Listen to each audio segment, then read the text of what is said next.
네, 여러분, 세 분의 정말 깊이 있고 수준 있는 강연 잘 들으셨나요? 우리 세 분 강사분들도 너무 감사드립니다. 이렇게 바쁘신 와중에 또 한 분은 비즈니스 때문에 굉장히 많은 출장 오가는 것으로 제가 알고 있고, 또 우리 최진호 교수님 어제 미국에서 막 오셨다가 또 내일도 강연이 있고 또 녹화가 있고 그 다음 날 바로 또 미국 가셔야 된다고 하더라고요. 그리고 이재훈 목사님은 정말 모시기 어려운 그런 목사님이시지만 이 자리는 꼭 지켜주시는 그런 좋은 강연자시고 또 저희 든든한 지원자십니다. 너무 감사드립니다. 제가 이 세 분의 명강의를 들으면서 저는 깨달았습니다. AI라는 그런 화두를 놓고 각 영역의 그런 탁월한 전문가들을 모셨구나. 아카데미 영역에서 최진호 교수님, 비즈니스 영역에서 우리 김도균 대표님, 그리고 목회, 스피리추얼 영적인 부분에서 우리 이재훈 목사님을 모셔서 이렇게 AI에 대한 관점과 방향을 종합적으로 이렇게 듣는다는 것이 참 쉬운 일이 아닌데 정말 귀하고 잘한 일이구나 하는 생각을 하게 됐습니다. 서로의 강연에 대해서 짤막하게 어떻게 들으셨는지 코멘트를 좀 해주시면 좋을 것 같습니다. 굉장히 신선한 인사이트였다 하는 부분, 또 이런 부분이 또 도전이 됐다 하는 부분이 있으면 우리 이재호 목사님부터 말씀해 주시기 바랍니다. 두 분의 전문적인 강의를 들어서 정말 감사했고요. 또 이렇게 학문적으로 만이 아니라 실제적으로 학문이 교육의 현장에서 이렇게 밀접하게 지금 활용되고 있다는 것이 우리에게는 놀랍고 또 도전이 되는 이야기고, 또 김 대표님 강의를 통해서 비즈니스 영역에서 관심을 가지고 있다는 건 벌써 생활 속에 들어왔다는 얘기 아니겠습니까? 기업이 이윤이 남지 않으면 그 투자를 하겠습니까? 그러니까 비즈니스가 이처럼 깊이 AI에 투자하고 있다는 것은 우리의 생활에 이미 정말 나타나지 않는 부분도 곧 이제 나타나게 될 것이다. 몇 년 후면 비즈니스 세계에서 지금 기획한 것들이 우리의 생활을 파도처럼 이렇게 덮을 것이다 생각해서 보다 더 경각심을 가지고 이런 AI를 바라보고 기도해야 되겠다는 생각이 들었습니다. 네, 감사합니다. 우리 최진호 교수님도 말씀. 여기 들어와서 정말로 제가 기뻤던 것이 뭐냐면 이렇게 AI에 대해서 적극적으로 대응하려고 하는 우리 한국 기독교 사람들이 이렇게 많구나. 그것에 정말로 감사하고 이 자리에 이렇게 만들어주신 하나님께 너무나 감사합니다. 제가 또 이렇게 느꼈던 것이 뭐냐면요. 새 분야가 이렇게 다른 것처럼 저희들이 또 할 수 있는 일들이 달라서 저는 개인적으로 오늘 너무 기뻤던 게 아까 대기실에서도 우리 김도균 대표님과 얘기를 잠깐 나누는데 제가 주로 하는 일이 기술 개발이거든요. AI를 만드는 일인데 AI는 두 가지가 없으면 만들 수가 없습니다. 첫 번째는 데이터, 두 번째는 서비스할 수 있는 기반이 있어야 되는데 여기서 데이터가 들어오고 만들어 놓은 기술을 여기서 서비스를 해주시면 굉장히 좋겠다라는 생각을 많이 했기 때문에 굉장히 이렇게 엮어주신 하나님께 너무나 감사드립니다. 네, 감사합니다. 우리 김도균 대표님. 네, 저는 먼저 이재훈 목사님 그 강연 들으면서 미국 이민교회에 계실 때부터 비디오 가게 그 얘기를 하시면서 이 OTT에 대한 구상을 하셨다는 말씀을 듣고 저도 사실 그 유학 생활을 하면서 그 비디오 가게 들려서 한국 드라마 보고 했던 기억이 나는데 그때 OTT에 대한 개념을 생각하셨을 정도라면 그때 제가 만나 뵀으면 지금 엄청난 넷플릭스 이상의 회사를 만들 수 있지 않았을까. 너무 늦게 만났습니다, 목사님. 아직도 늦지 않았습니다.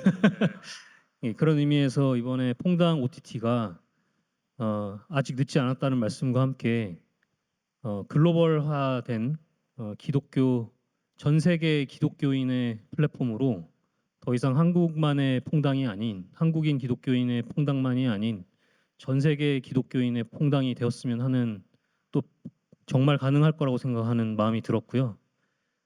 그리고 이번에 최진호 교수님 강연 들으면서는 제가 보지 못했던 정말 그 기업가의 좀 자본의 힘으로만 보는 자본의 눈으로만 보는 시각에서 좀 더 이렇게 어떻게 보면 좀 더 아카데믹하게 또 순수하게 조금 더 세상에 이롭게 하려고 하는 그런 시도들, 이런 것들을 보면서 반성도 하게 되고 그러면서 같이 많이 도와서 같이 하면 더 좋은 일들 많이 할 수 있겠다라는 생각 많이 하게 되었습니다.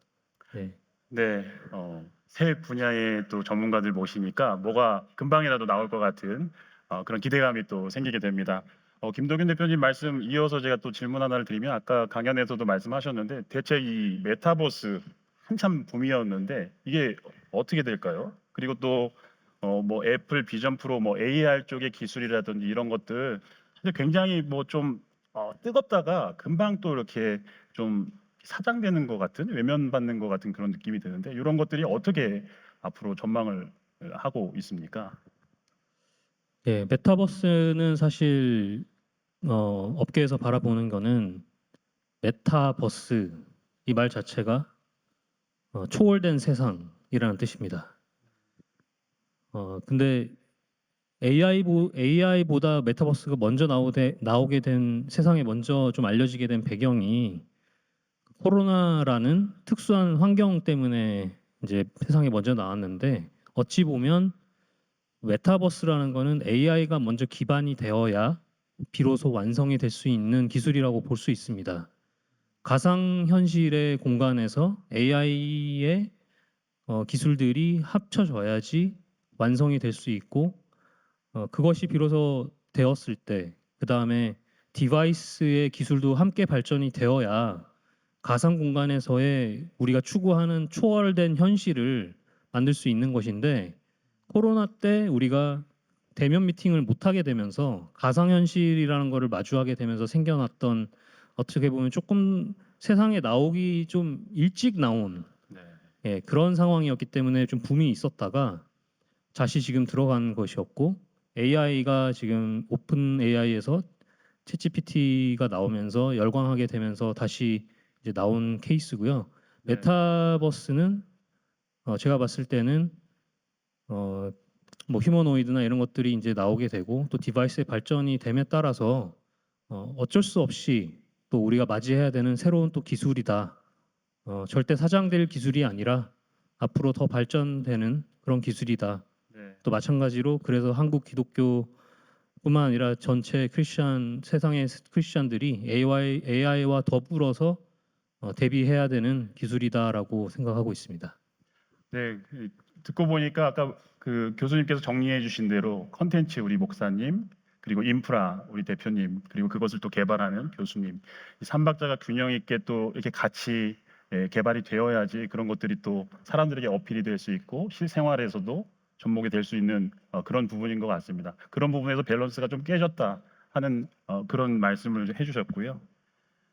우리 최 교수님 아까 말씀 중에 믿음의 커뮤니티 연합이 중요하다는 말씀 굉장히 인상적이었고 또 이 자리가 그런 자리이기 때문에 굉장히 고무적인 생각이 들었습니다. 제가 궁금한 점은 AI가 급부상되면서 어떤 직업은 사라질 것이다, 어떤 직업은 계속해서 유지가 될 것이다, 뭐 이런 전망들을 했었는데 어떤 부분은 또 맞고 또 어떤 부분은 또 틀렸고 뭐 이런 것들이 예측이 있었습니다. 가장 지금 위협을 받고 있는 부분이 창작 부분인 것 같아요. 그림, 또 영상, 음악, 글 쓰시는 그런 분들 이런 부분들에 대해서 어떻게 생각하시는지 간략하게 좀 말씀해 주십시오. 이게 참 아이러니하죠. 인공지능이 가장 못한다고 생각했던 것이 창작인데 그것이 가장 먼저 위협을 받는 참 아이러니한 현상이 벌어지고 있습니다. 앞으로 근데 그 창작 분야뿐이 아니라 루틴리 하는 일을 계속 하시는 분들은 아마 AI가 더 잘하게 될 겁니다. 데이터가 지금 창작 분야가 지금 영향을 받고 있는 이유는 딱 하나입니다. 거기가 디지털화가 된 데이터가 많아요.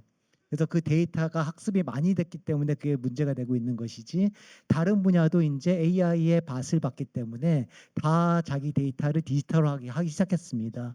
그러면 모두 다 문제가 그 시간 문제일 뿐이지 창작 분야가 유일하게 지금 먼저 문제가 되고 있는 이유는 데이터가 이미 많이 쌓여 있었기 때문이지 그게 더 쉬워서 그렇게 된 것이 아닙니다.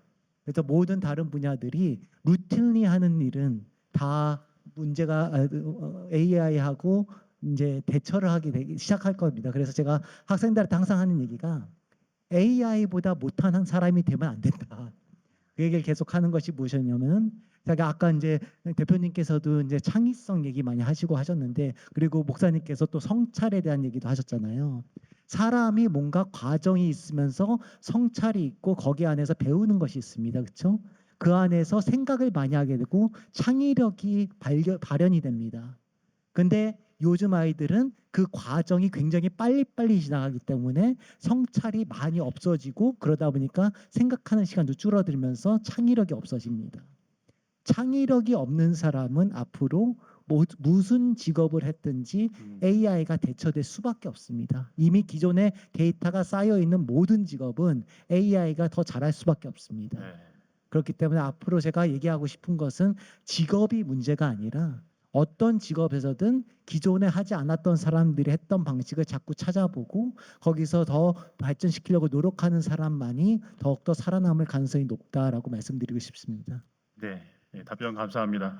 목사님, 그 최 교수님 하시는 말씀 들어보니까 우리 목회자라는 이 직군은 어떨 것 같습니까? 이 목회자가 과연 AI로 대처가 될 것인가?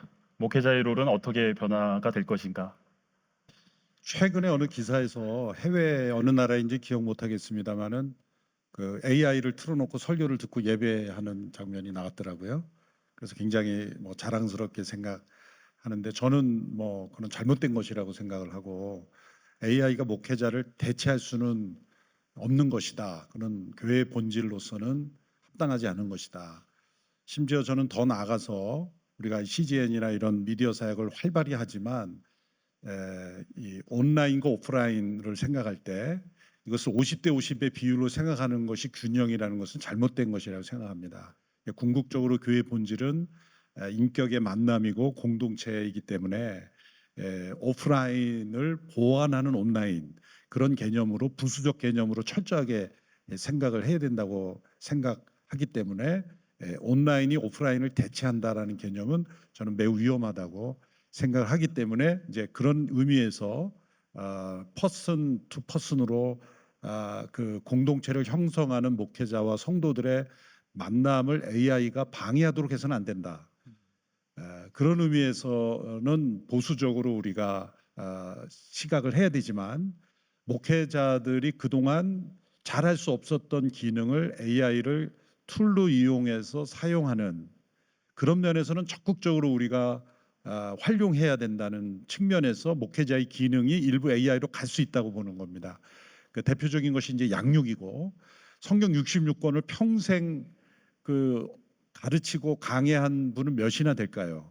이제 그래서 성경을 골고루 또 주제별로 다양하게 또 깊이 있게 가르칠 수 있는 목회자들은 사실은 많지 않습니다. 그렇기 때문에 우리 성도들에게 다양한 영역의 성도들의 주제와 문제들을 이 AI 기술을 통해서 교계가 함께 연합해서, 어느 한두 교회가 아니라, 한두 기관이 아니라 한국 교회가 전체, 아니 세계 교회가 함께, 복음주의 교회가 함께 이 AI 기술을 가지고, 우리 최 교수님 같은 분, 또 김 대표님 같은 분이 좋은 크리스찬 기술자들이 함께 힘을 모아서 이 성도들의 신앙 양육을 도와주는 측면에서의 이 AI 기술을 활용하면, 그것은 목회자를 대체하는 것이 아니라 보완하는 것이다. 그런 생각하고, 특별히 전도와 변증에 있어서는 매우 효과적이라고 생각합니다. 그 TV 프로그램 중에 이제 금쪽 같은 내 새끼, 여러분들 보실 겁니다. 저희 가정도 유일하게 다 같이 앉아서 보는 유일한 프로그램 중에 하나인데, 그 프로그램의 클라이막스는 어디에서 나오냐면, 부모에게도 자기 마음 얘기 안 하고 또 심지어는 상담하는 분에게도 얘기 안 하는데, 누구에게 있냐면은 그 코끼리, 작은 코끼리 장난감 같은 코끼리가 물어보지 않습니까? 그 기계와 아이를 단둘이 놓고 코끼리가 너는 왜 그러니라고 물었을 때, 놀랍게도 아이들이 자신들의 속마음을 얘기한다는 거죠. 그래서 몰래 카메라를 통해서 우리 아이 마음이 저랬구나라는 것을 하는데, 그거는 AI 수준도 아니죠, 사실은. 그렇지만 아주 기초적인 기계이지만 우리의 다음 세대들은 기계와 대화를 하는 시대가 되었다는 거죠. 너무나 진지하게 자신의 마음을 그 작은 코끼리 기계 앞에서 속마음을 얘기하더라는 거예요. 제가 거기에서 깜짝 놀랐어요. 그러니까 그런 영역에 있어서 믿지 않는 차세대들과 대화할 때 제가 꿈꾸는 거는 전도용 AI인데요. 그래서 어느 홀에 들어가면 이제 어느 초등학교 아이가 왔다 그러면 그 아이에 대한 정보를 AI가 읽고 그 양재초등학교 임영광 어린이 환영합니다. 이렇게 이제 그 아이를 다 읽고 부모가 낸 정보를 가지고 그 아이가 좋아하는 색깔, 좋아하는 음악 그것을 다 입혀놓고 그러고 나서 이제 대화를 시작하는 거죠.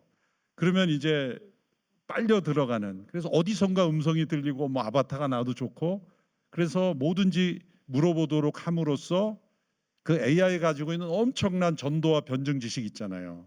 근데 선생님도 모르고 아이들이 던지는 질문이 단순한 질문이 아니라 사실 철학적인 질문이거든요.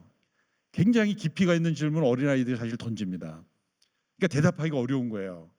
단순하게 대답하기 어렵지만 그런 질문들을 AI가 깊이 있게 그리고 유머러스하게 아이들을 재밌게 하면서 답변해 준다면 그 센터를 나올 때는 자 이제 무릎 꿇고 예수님 영접해야 되지 않겠니? 그러면 내 그렇게 그럴 거예요. 그래서 오히려 상처 있는 부모님이나 어른들이 다 빠지고 AI 기계가 전도하는 그런 기계를 만들어 보고 싶습니다. 네, 목사님 어쨌든 AI라는 이 기술이 어찌 보면은 우리 목회자들이 성도님들을 정말 대면해서 직접 더 목양에 신경 쓸 수 있도록 더 집중할 수 있도록 해주는 굉장히 선용될 수 있는 그런 툴처럼 그렇게 또 느껴지기도 합니다. 우리 지금 시간이 많이 남지 않아서요. 오늘 질문 주신 분들 질문으로 넘어가겠습니다. 첫 번째 질문 우리 정평진 목사님 질문이 채택됐습니다. 네, 제가 질문 읽어보겠습니다. AI의 데이터 형성에 있어서 주체의 의도 혹은 정체성이 반영될 수 있다면 기독교 신학과 성경적 세계관을 기반으로 하는 새로운 생성형 AI 개발이 필요하다고 생각하시는지 그것의 실효성과 부작용에 대해 또 알고 싶습니다. 기독교 AI가 성도들의 신앙을 지켜줄 수 있는지 온실 속의 화초처럼 키우는 것은 아닌지 이렇게 질문을 하셨는데요. 이거는 우리 최 교수님이 좀 답변해 주시면 좋을 것 같습니다. 예, 질문 감사합니다. 저희들이 기독교 AI를 만든다고 온실 속의 화초처럼 키우는 것 같지는 않습니다. 저희들이 목사님 말씀하셨던 대로 보수적인 부분이 있어야 되고 진보적인 부분이 있어야 되는데 저희들이 제가 기독교 AI를 만들어야 된다고 주장하는 이유는 딱 하나입니다. 세상적인 AI가 어떻게 갈지 모르기 때문입니다. 그래서 저희 지금 현재는 괜찮습니다. 챗GPT에 뭐를 올려서 애플리케이션을 만들었을 때 그렇게 크게 문제가 되고 있지 않습니다. 근데 이 기업들이 세상적인 기업들이기 때문에 앞으로 특히 예수님께서 재림하실 때가 된다면은 온 세계의 반 3분의 2가 적그리스도 반그리스도 된다고 성경에 분명히 적혀 있습니다. 그 시대가 되었을 때는 이것이 AI가 다 그쪽으로 넘어갔을 수밖에 없습니다. 그 시대에 우리가 넋놓고 있어야 되는 것이냐? 그에 오는 것은 성경에 적혀 있는데 우리가 그러면 거기에 대해서 대처를 안 하고 있어야 되는 것이냐? 거기에서 얘기를 드린 겁니다. 분명히 이거는 어려운 일이지만 원전 기술을 만드는 것 자체는 굉장히 어려운 일이지만 제가 아까 대기실에서 잠깐 말씀을 드렸는데 기독교인이 언제 우리가 힘이 없다고 못한 적이 있습니까? 하나님께서는 군사가 1000명이었을 때 300명으로 줄여서 전쟁에서 이겼습니다. 저희들은 충분히 해낼 수 있다고 저는 확신합니다. 네, 감사합니다. 목사님보다 더 목사님 같은 그런 믿음의 선포로 마무리를 해주셔서 제가 지금 너무 은혜를 많이 받았습니다. 네, 두 번째 질문입니다. 조인희님 질문인데요. 질문이 이렇습니다. AI 기술이 사람의 감화 감동의 영역을 대체할 수 있는 가능성이 있나요? 만약 그렇다면 교회와 목회자는 어떤 차별화로 AI 시대를 극복하며 어떤 방법으로 대처해야 하나요? 하는 질문입니다. 목사님 어떻게 네. 해주셔야 될 것 같습니다. 이 부분은 앞서 제가 말씀드린 것의 연장선이 될 수 있는데 저는 대체할 수 있는 가능성이 있다고 생각하는데 아까 금쪽 같은 내 새끼에서도 상담이 일부 AI 기술을 이용해서 지금 치료하고 있는 것처럼 또 그 효과가 있는 것은 아이들이 기계에 반응하는 것은 아무 상처가 없기 때문이죠. 그러나 어른들일 경우에 어른들이 가지고 있는 그것이 어떤 대상이든지 간에 어떤 사람은 사람에 대해서 그냥 사람은 꼴도 보기 드문 사람도 있어요. 상처를 많은 사람은 그런 경우에 그 아주 냉정한, 그러니까 사람의 감정이 섞여 있지 않은 그런 치료가 필요인 경우에는 AI가 상담해 주는 게 훨씬 나을 수도 있죠. 그러나 그 다음 단계는 반드시 이 휴먼 터치가 있어야 된다고 생각하고, 기계와 만나는 수준에 끝나는 것은 위험하다고 생각하고, 요즘도 AI 뭐 친구 만들어서 그런 사람도 있잖아요. 그 비인간화되는 거거든요. 그게 저는 AI가 만드는 부작용이라고 생각하기 때문에 반드시 그 인격적 만남, 공동체로 회복시키되, 초기 단계에 가지고 있는 상처와 문제점, 그리고 불신의 장벽, 이런 것들을 브레이크스루 하는 면에 있어서는 AI가 현대인들의 문제에 있어서 매우 효과적일 수 있다. 그리고 은밀성을 보장받을 수 있기 때문에, 사실은 뭐 데이터로 다 수집하면은 그거는 사실은 어떻게 속임수가 될 수 있겠지만, 그런 걸 보장한다면 사람에게 말하지 않고 사람에게 말하면 다 전파가 되니까 이 AI를 통해서 그런 속마음을 얘기하는 그런 기능은 일부 저는 우리가 사용할 수 있지 않을까 생각합니다. 네, 감사합니다. 다음 질문인데요. 예, 시간 관계상 마지막 질문이 되겠고요. 이종민님께서 질문을 하셨습니다. 다음 세대를 가르치는 것에서 필요한 것은 소통이라고 생각합니다. 사람이 전하는 프롬프트를 통해 결과물을 만드는 AI에게 원하는 결과물을 만들기 위한 소통에 필요한 것 또한 무엇일까요? 라는 질문인데, 이거는 우리 김 대표님 이야기를 해주시면 감사하겠습니다. 일단 프롬프트라는 거는 지금 아마 말씀하신 게 텍스트 기반의 프롬프트를 얘기하시는 것 같아요. 근데 아까 제가 말씀드린 대로 이제는 프롬프트 하나만 가지고 보는 것이 아니라 입력이 AI가 인식하는 입력이 인풋 자체가 보는 거, 듣는 거 모두 다 할 수 있습니다. 그래서 예를 들면 사람이 내가 보여주는 어떤 사진 두 개를 놓고 이 둘 중에 어떤 것들이 더 좋으냐, 뭐 이런 것들에 대한 나는 이 사진이 이 두 개 중에 이게 더 좋아라고 하면 그거를 그 AI에게 내가 학습을 시켜서 나의 취향을 이제 얘기를 해줄 수가 있는 거죠. 그러면 어떤 그 AI 비서 역할을 하는 그런 AI가 나의 어떤 취향들을 학습하게 되고 내가 어떤 것들을 더 좋아하는지 알게 될 것입니다.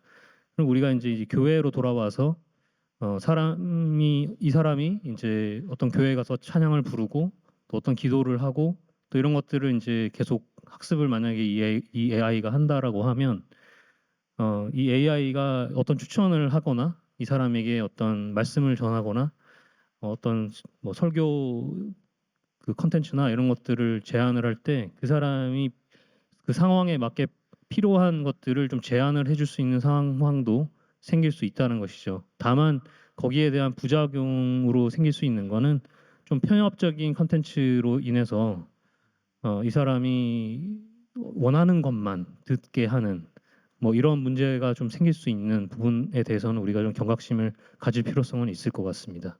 네, 프롬프트 이야기가 나와서 그런데요. 이제 작년 말 올해 초까지만 해도 서점에서 프롬프트 엔지니어가 굉장히 각광받는 앞으로의 직업일 것이다라는 책들이 이렇게 선풍적으로 서점을 이렇게 덮었습니다. 근데 그 이야기도 쏙 들어갔어요. 네, 그것마저도 이제 AI가 아무리 우리가 이제 개떡같이 이야기해도 찰떡같이 알아듣는 그런 시대가 됐다는 것이죠. 굉장히 정말 빠른 변화의 시대를 살고 있습니다. 우리가 마지막으로 세 분께 질문을 드릴 텐데요. AI가 일상이 된 세상에서 교회의 역할 무엇인지 아주 간단하게만 정리를 해주시기 바랍니다. 네, 그 영어권 책 중에 물론 비즈니스 월드에서 나온 거지만 하이텍 하이터치라는 그 책이 유명했지 않습니까? 저는 뭐 그 내용을 디테일하게 다 제가 뭐 샅샅이 읽어보진 않았지만 대략적인 흐름을 볼 때 이 하이테크가 발전할수록 사람들은 더 하이터치에 목마를 것이다. 그러므로 교회가 이 하이테크를 무시하고 배척해서는 안 되고 수용하고 또 적절히 대응하고 사용하지만 결국 교회가 세상에 줄 수 있는 것은 이 터치, 러브 터치, 그리고 저스티스 터치. 그래서 하이 터치, 세상에 줄 수 없는 하나님의 터치를 세상에 더 강하게 이 테크놀로지가 발전할수록 우리는 이 터치를 더 강하게 하는 공동체가 되는 것이라고 생각합니다. 네, 감사합니다. 우리 최재도 교수님. 저희들이 AI 저 공부와 아까도 직업도 얘기하고 많이 했지만은 AI의 지능이 사람이 넘어서는 순간은 옵니다. 그것은 저희들이 확실한 거고 그러면 저희들은 어디에 의지를 해야 되느냐? AI를 넘어서는 지능을 우리는 가지고 있습니다. 그렇죠? 누가 AI를 넘어서죠? 우리 하나님. 하나님이 주시는 무한한 지혜와 창의력으로 살아가는 사람은 AI 시대에 승리하리라 믿습니다. 그것을 가지고 살아가는 우리가 되었으면 좋겠습니다.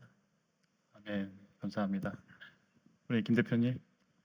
네, 저는 AI 시대가 되면서 더 몸소 느끼는 거는 예수님께서 우리 모두를 지체라고 말씀하셨잖아요. 우리가 모두 예수님의 몸인데 이 교회가 내 교회, 나만의 어떤 건물 이런 것이 아니라 전 세계 모든 지체가 하나가 되는 예수님의 몸, 그 하나가 되는 것이 우리의 AI 시대로 갈수록 또 메타버스가 올수록 더더욱 그렇게 되어가고 있다라고 실감하고 있고요.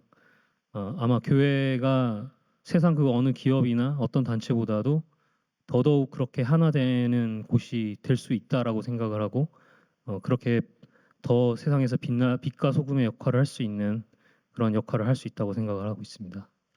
네, 감사합니다. 우리 오늘 좋은 강연해 주시고 좋은 답변해 주신 세 분의 강사님께 큰 박수로 감사의 표현을 하겠습니다. 감사합니다.